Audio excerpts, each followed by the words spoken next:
Princess Diana wasn't a professional model or fashion influencer. She was a royal with diplomatic duties and official engagements.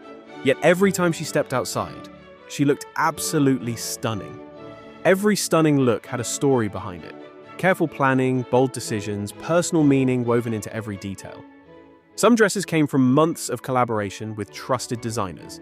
Others were last-minute choices made in moments of pure instinct. The timing of these choices reveals patterns most people miss. Certain looks coincided with pivotal moments in her personal life. The designers she worked with became true collaborators in ways that went far beyond typical client relationships. And the way she wore pieces, not just what she wore, but how she styled them, when she chose them, the personal touches she added, created something entirely unique. We're about to see the moments where Diana looked incredible, and the stories behind these looks make them even better. From her fairy tale wedding to her most defiant public appearances, each outfit tells us something about who she was becoming. There were the grand state occasions with tiaras and jewels, the bold fashion risks that shocked royal watchers, the diplomatic choices that honored the countries she visited, and the confident final looks that showed a woman completely in control of her image. Let's start at the very beginning, with the dress that introduced the world to Princess Diana. On July 29, 1981, Diana married Prince Charles at St. Paul's Cathedral, wearing a dress that 750 million people around the world watched her walk down the aisle in. The designers, a husband and wife team named David and Elizabeth Emanuel, created an ivory silk taffeta and antique lace gown with a 25-foot train and 153-yard tulle veil. Over 10,000 pearls adorned the waistline, hem, and train. The antique lace had belonged to Diana's great-grandmother-in-law, Queen Mary, adding historical significance to the modern design. Years later, the designer revealed that they had a jeweler sew a tiny gold horseshoe into the dress for good luck, only telling Diana on the wedding day itself. The dress also included something blue, a small blue bow sewn into the waistband, and an 18-carat gold horseshoe charm stitched in for luck. Diana selected the Emanuels after loving a chiffon blouse they created for her engagement photo session. She was just 20 years old on her wedding day and completely trusted the designers, who were close to her age. The couple installed security measures at their studio, including a safe to keep designs and fabric swatches hidden from the press, which had become obsessed with getting details of the dress. During fittings, Diana would run upstairs to greet the seamstresses, never acting entitled despite her position. On the morning of the wedding, Diana had to be carefully placed into her carriage because the massive amount of fabric made it difficult to fit. The dress set trends immediately. Copies were available within hours, and large puffed sleeves with full skirts became the most requested bridal style for years. But before that iconic wedding dress, Diana had already made her first major fashion statement. She wore a black strapless taffeta evening gown designed by the same designers to a fundraising concert in London. This was her first major public appearance with Charles, and the dress caused a sensation. The press nicknamed her Daring Di because black was traditionally reserved for mourning in royal circles. The strapless silhouette with a sweetheart neckline was also considered quite daring for a future princess. This was before the wedding, and Diana was already signaling she wouldn't follow every convention. During her engagement, Diana also appeared in more casual settings that showed her personal style emerging. She was photographed in pretty blouses with pie-crust collars, pleated skirts, and comfortable sweaters that reflected her kindergarten teacher background. But those formal appearances showed she could transform into something more glamorous when needed. The contrast between her daytime teacher style and evening glamour became one of her early trademarks. During her first pregnancy with Prince William, Diana wore a red satin empire waist gown to a performance centre in London. The dress featured a square neckline and lace-trimmed bell sleeves, making her look like something out of a period drama. The empire waist accommodated her pregnancy beautifully while maintaining an elegant silhouette. Designer Bruce Oldfield, who created several pieces for Diana during this time, said he never wanted to put her in typical English rose styles. He preferred seeing her in simpler, more modern pieces. Diana also wore dresses by another designer, Belleville Sassoon, to various museum exhibitions during this period, often paired with matching chokers. These high-end designers became her go-to choices in her early royal days, especially during pregnancy when she needed pieces that were both formal and comfortable. For Prince William's christening in 1982, Diana wore a pink floral dress that showed her softer maternal side. The delicate print and feminine silhouette perfectly suited the intimate family occasion. The dress photographed beautifully and became one of the most widely circulated images of Diana as a new mother. But she was also beginning to experiment with bolder looks. She wore a one-shoulder drop-waisted dress to an event that showed she was willing to try more contemporary silhouettes. The asymmetric neckline was modern and unexpected for royal fashion at the time. A red sequined dress for the ballet demonstrated she wasn't afraid of glamour and sparkle. The shimmering fabric caught the light beautifully and showed Diana could handle high glamour occasions with ease. These early looks established Diana's range and showed she could pull off both grand royal moments and surprisingly contemporary choices. But the mid-1980s would show her truly mastering her style and creating some of her most memorable looks. A French-born London-based designer named Catherine Walker became the foundation of Diana's wardrobe. Walker created over 1,000 garments for Diana during their 16-year partnership, which began just 3 months after the wedding. The relationship started when Diana needed stylish maternity clothes for her first pregnancy. Walker later wrote that she and Diana shared surprising similarities. Both were tall, both shy, both starting new careers, and both had experienced their parents' divorces in childhood. This mutual understanding created a partnership that went far beyond typical designer-client relationships. Walker's approach was methodical and thoughtful.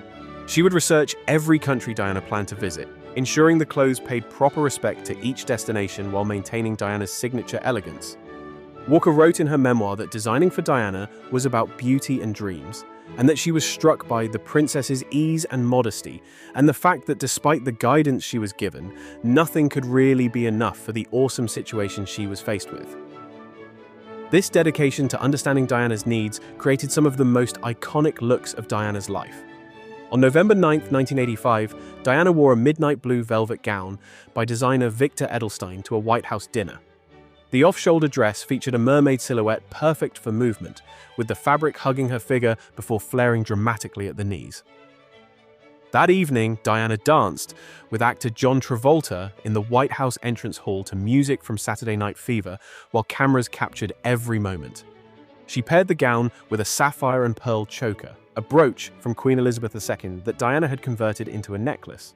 The dress had originally been burgundy in the designer's collection, but Diana requested it in navy to match her jewelry. Diana loved this dress so much she wore it multiple times over the years, to visits in Germany and Austria, a movie premiere, and even for her last official portrait in 1997. The dress eventually sold at an auction in 1997 for $222,500. Edelstein created several other stunning pieces for Diana. A fuchsia pink off-shoulder silk evening dress became one of her most worn pieces.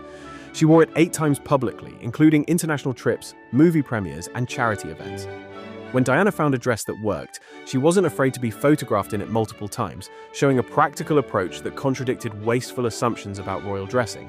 The bright pink color was bold and feminine, photographing beautifully under any lighting. Edelstein also designed a green velvet evening gown that tells a particularly touching story. The fabric shows tiny handprints from Prince William and Prince Harry when they were toddlers. These marks of motherhood were preserved in the formal wear, showing how Diana's role as a mother was always present even at the grandest occasions. The handprints remained visible on the fabric as a sweet reminder of her young sons reaching up to hug her. Walker's most celebrated collaboration with Diana was the Elvis dress, a white silk strapless sheath with a matching high-collar bolero jacket embroidered with approximately 20,000 pearls and sequins. Diana nicknamed it herself because the tall collar reminded her of Elvis Presley's jumpsuits, showing her sense of humor about fashion. The piece was commissioned for her November 1989 official visit to Hong Kong, with a British embroidery firm spending weeks applying each pearl and sequin by hand. Diana actually wore it first at an awards show in October 1989, before the Hong Kong trip, wanting to debut such a spectacular piece on home soil first. The weight was immense from all the embellishment, yet Diana carried herself with complete grace throughout the evening. Walker later recalled that whenever she saw Diana in this dress, she felt that no one else could ever wear it the same way. It seemed designed specifically for Diana's elegance and poise. For Diana's 1986 tour of Saudi Arabia and the UAE, Walker created a cream silk crepe gown embroidered with falcons spreading their wings from the left shoulder. Walker later wrote that she chose falcons as an appropriate cultural symbol for the region, honoring the importance of falconry in Middle Eastern culture. The attention to detail showed how seriously both Diana and Walker took the diplomatic aspect of these tours. The embroidered falcon design was intricate and respectful, showing Diana's genuine interest in honoring her hosts. At the 1987 Cannes Film Festival, Diana wore a pale blue silk chiffon strapless dress with a matching chiffon stole designed by Walker. The soft color and flowing fabric created an ethereal effect that photographs from the evening still capture beautifully. The dress seemed to float as Diana moved, creating an almost dreamlike quality in the images. During tours to Australia in the early and mid-1980s, Diana wore several memorable pieces by Edelstein, including a pink dress she paired with the Spencer family tiara. The combination of family heirloom jewelry with contemporary fashion became one of her signatures, connecting her past to her present. The tiara had belonged to her family for generations, and wearing it showed pride in her Spencer heritage. For visits to Canada, she appeared in a yellow satin dress with another tiara and a heart-shaped necklace given to her by Prince Charles after Prince William's birth. The yellow color was sunny and optimistic, perfect for the warm reception she received. The heart necklace added personal meaning to an already significant diplomatic appearance. Bruce Oldfield, the designer mentioned earlier, frequently dressed Diana through the 80s. She wore his designs to galleries and various events in both Australia and London, always looking polished and modern. Diana showcased her fashion creativity in unexpected ways. She once wore a plunging gown by Walker with a long strand of pearls down her back instead of around her neck. This unconventional styling choice showed she thought carefully about how to make each piece unique. She repurposed an emerald choker that was a wedding gift from the Queen as a headband for a formal night out. The choker, originally designed to be worn around the neck, looked stunning across her forehead with a matching evening gown. These creative styling decisions showed Diana wasn't just wearing what designers gave her. She was actively thinking about presentation. Diana understood fashion diplomacy deeply. She wore a red and white polka-dotted dress reflecting the Japanese flag during her 1986 Japan trip, a subtle but meaningful gesture that her hosts appreciated. The dress colors honored Japan without being costume-like. For her 1996 Pakistan visit, she chose a traditional shalwar kameez, showing respect for local customs and winning over the public with her cultural sensitivity. The traditional outfit was elegant and appropriate, demonstrating Diana's genuine respect for other cultures. Designer Zandra Rhodes created a pink chiffon gown adorned with pearls and beads that Diana wore to both an ice show and a state banquet in Japan in 1986. The dress worked equally well for both occasions, showing its versatility and timeless design. The beading caught the light beautifully, whether under spotlights or chandeliers. Rhodes also designed a white silk chiffon evening dress decorated with pink glass beads, simulated pearls and silver sequins that Diana wore to a charity benefit in May 1987. The white and pink color combination was romantic and feminine, while the beading added glamour.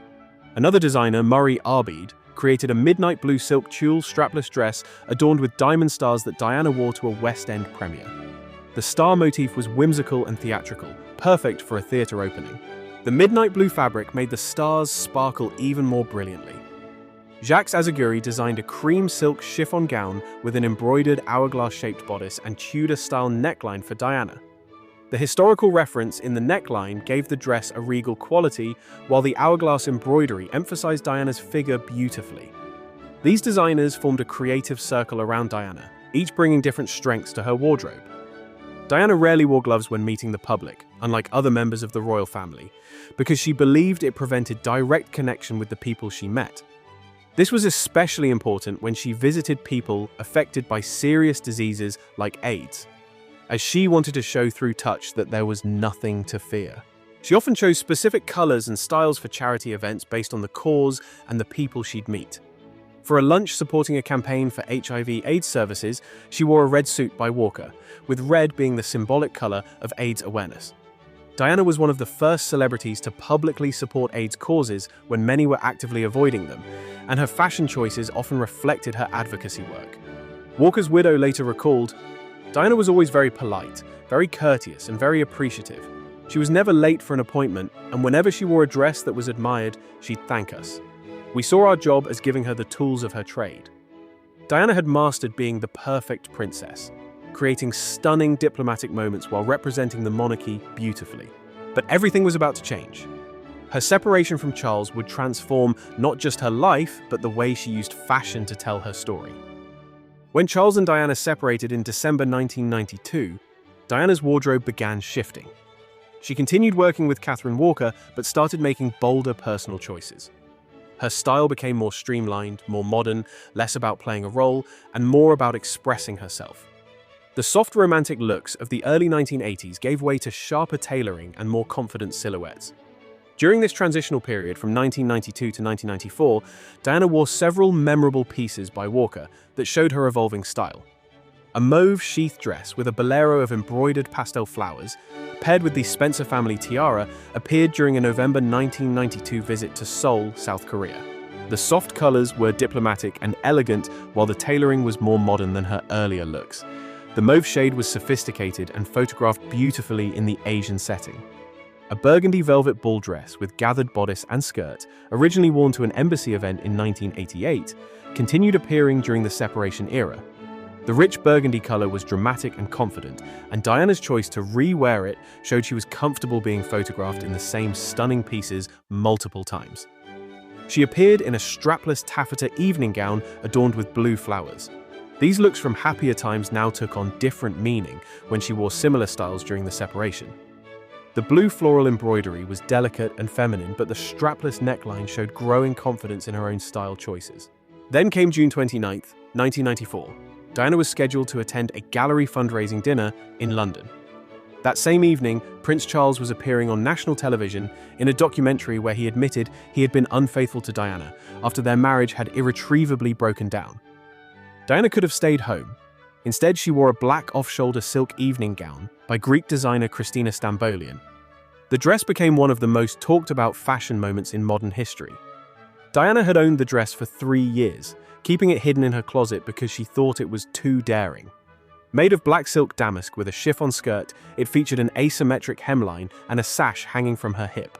The asymmetric cut was modern and unexpected, with one side slightly longer than the other, creating visual interest. The dress cost £900, a relatively modest price for a royal evening gown. According to her butler, Diana had originally planned to wear a dress by an Italian fashion house that evening, but changed her mind after they prematurely leaked her outfit choice to the press. In a 2013 documentary, her butler recalled that Diana had said, "I can't face the world knowing what Charles has just said, and anyway, I haven't got anything to wear." He went to her wardrobe and pulled out the Stambolian dress. Diana worried she wouldn't fit in it anymore since she'd bought it back in 1991, but when she tried it on, he said, "I zipped her up, and she looked $1 million. The dress fit perfectly, hugging her figure in all the right places. Diana paired the dress with bright red nail polish and bright red lipstick. Royal watchers had rarely seen her wear such bold color choices. The red was a deliberate statement, adding edge and confidence to the black dress. Designer Stambolian later compared Diana's choice to the Black Swan character in a famous ballet. She chose not to play the innocent character in white. She was clearly angry. She wore bright red nail enamel, which we had never seen her do before. She was saying, "Let's be wicked tonight." The transformation from perfect princess to defiant woman was complete with that single outfit choice. The next morning, photos of Diana in the black dress dominated every front page, completely overshadowing Charles's television confession. One newspaper's headline read, "The thriller he left to woo Camilla," focusing entirely on Diana's stunning appearance.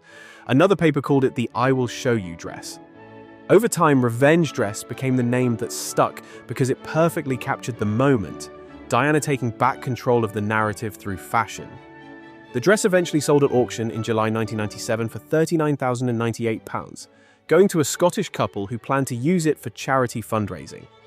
It's now displayed at a fashion museum in Ireland where visitors can see the dress that changed everything. This wasn't just about a stunning dress. This was Diana taking control of her own narrative, using fashion to make a statement more powerful than any words could. One fashion historian wrote in 1998 that it was possibly the most strategic dress ever worn by a woman in modern times, describing it as a devastating wisp of black chiffon with which Diana flipped her husband clean off the front pages. The confidence she showed that night was just the beginning. Her post-divorce years would bring some of her most stunning and daring fashion moments yet.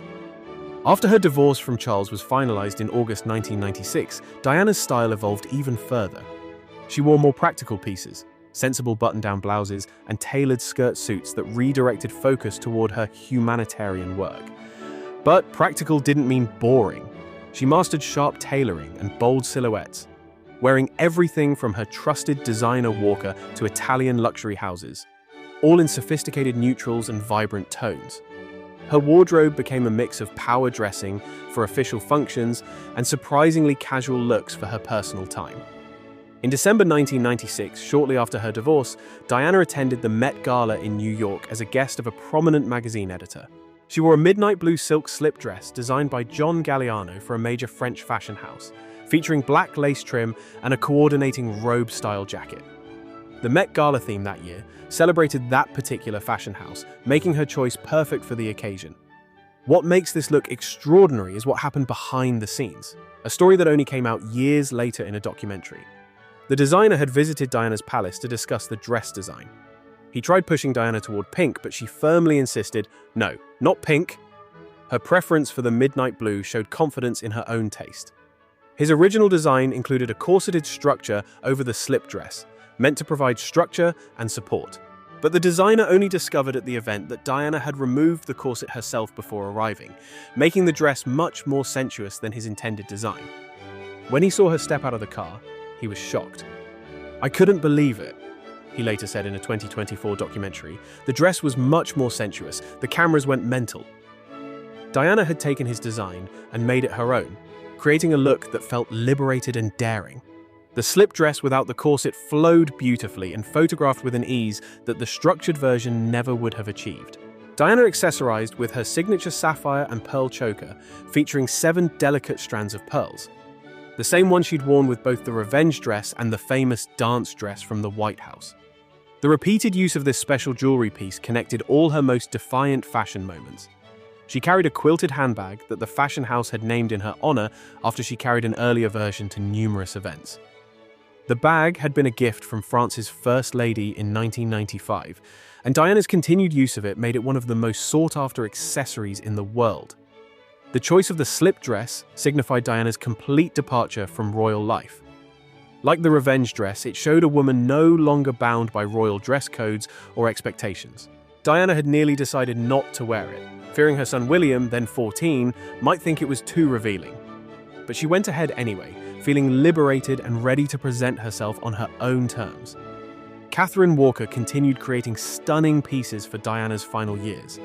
In March 1995, Diana wore a green velvet dress by Walker to an art gallery.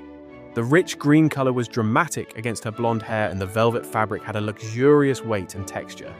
The dress featured a flattering neckline and modern tailoring that showed Diana's matured style. In June 1995, she appeared at a gallery in a grey beaded halter neck gown by Walker that showed refined elegance. The grey color was sophisticated and understated, while the beading added just enough glamour. The halter neckline was a departure from the off-shoulder styles Diana had favored earlier, showing her willingness to try new silhouettes. For a 1996 charity gala in Washington, Walker created a pearl, sequin, and crystal-embroidered lace halter neck piece that was one of her most intricate designs. The combination of 3 different types of embellishment created incredible texture and sparkle.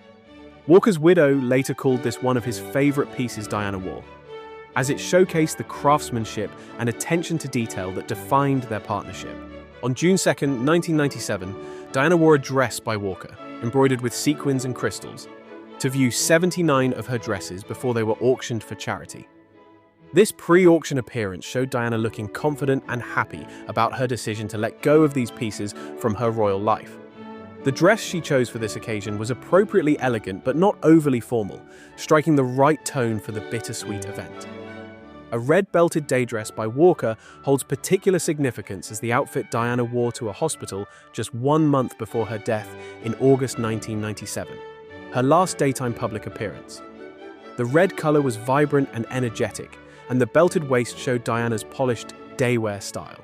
The dress was professional, yet approachable, perfect for her hospital visit. On June 3, 1997, Diana attended a performance of Swan Lake, wearing an ice blue shift dress designed by Jacques Azaguri. She paired it with a necklace from a prestigious London jeweler. This would be one of her final major public appearances, and she looked radiant. The simple silhouette and soft color created an effortless elegance, with the ice blue shade complementing her coloring beautifully. The shift style was modern and minimalist, showing how Diana's taste had evolved towards simpler, more refined pieces. Just weeks before her death, Diana posed for a major fashion photo shoot wearing a dark green velvet double-breasted evening dress by Walker. Those portraits captured Diana at her most confident and glamorous, and they became some of the most celebrated photographs ever taken of her. The dark green was regal and sophisticated, while the double-breasted style gave the dress structure and elegance. The images showed a woman completely comfortable in her own skin, owning her beauty and presence without apology. The photographer captured not just a beautiful dress, but Diana's inner confidence radiating through.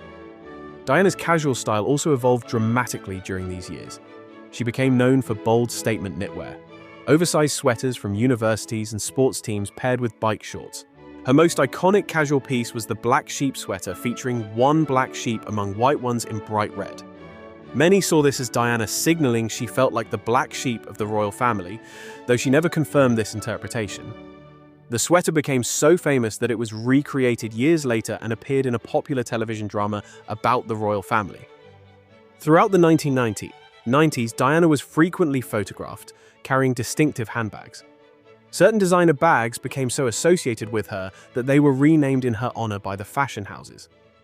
She also regularly used clutch bags that became known as cleavage bags, because she would use them to cover her cleavage when exiting cars.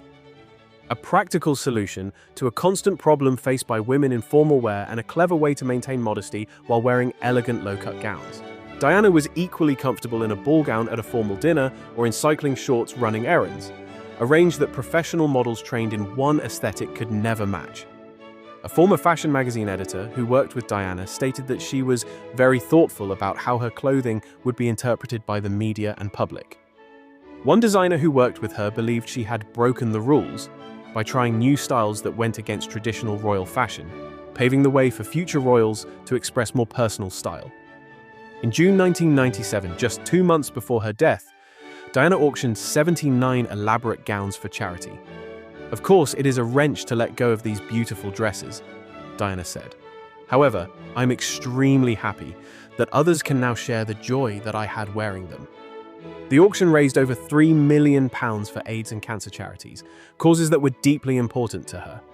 This decision represented Diana moving forward, letting go of the wardrobe that defined her royal life to focus on what mattered most to her: humanitarian work.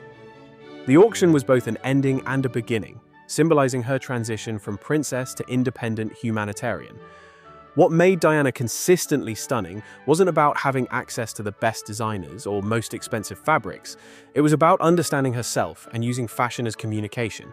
Every outfit told a story about where she'd been, where she was going, what she believed in, who she wanted to help.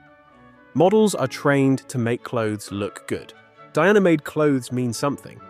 These weren't just beautiful dresses. They were statements, tools, and deeply personal choices that showed her evolution from shy teenager to confident woman completely in control of her own image. That's why these moments and countless others remain unforgettable. They weren't just about looking good. They were about being authentically herself. Which look was your favorite? Let us know in the comments. Please like and subscribe, and if you enjoyed this video, YouTube thinks you'll like this one as well.